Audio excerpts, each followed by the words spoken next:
Hi guys, dito ako ngayon sa sa sasakyan ko. Naghihintay lang ako ng client ko kasi nasa work pa siya. Magde-deliver ako ng halaman na in-order niya sa akin. Ito yung halaman na in-order niya guys, oh.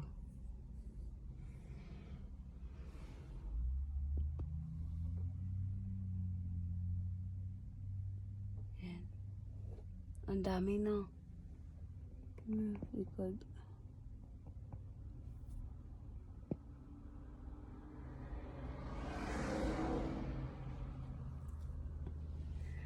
Sabi niya mga 15 minutes andito na siya. Yan yung maganda na niripat ko. Nakikita ba? Yan guys. Mga na ako dito. 20 minutes na akong naghihintay.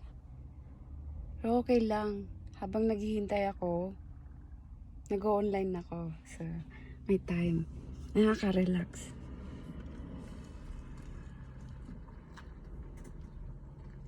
Ganito dito sa Amerika guys.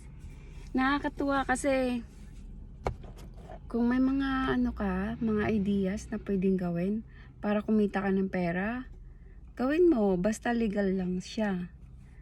Kasi ang daming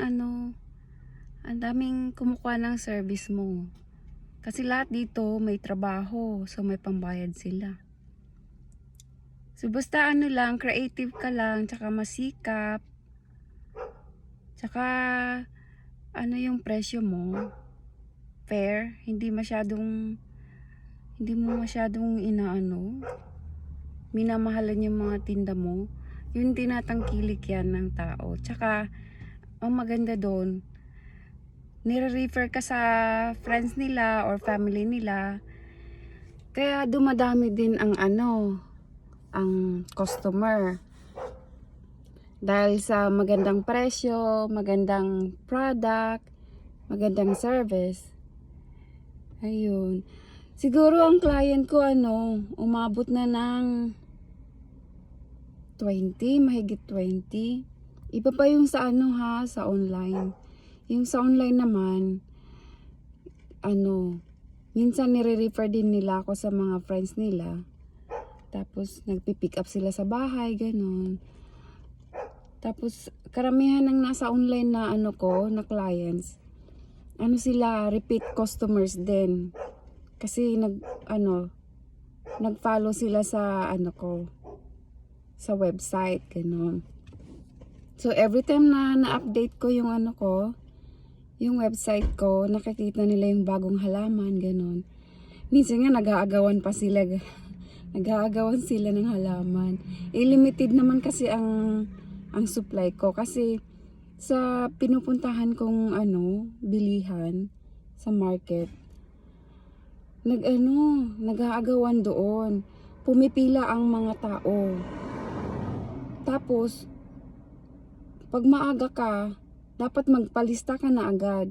Kahit nakapila ka na doon, tapos hindi ka naman nakalagay sa listahan, hindi ka rin tatawagin. So, be smart, ganun. Dapat mabilis. Tapos, kahit nakapasok ka sa tindahan nila, limited ang halaman na rare plants. Limited ang binibigay sa kanila, ay sa amin, na mga buyers. Minsan yung pinaka-rare na halaman, isa or dalawa lang ang pwede mong bilhin. Tapos, pag nakita nilang grinab mo yung 3 or 4, binabawi nila yun. Kasi gusto nilang makabili lahat. Tapos kasi ang dami ng resellers kaya nag-aagawan. Ganun.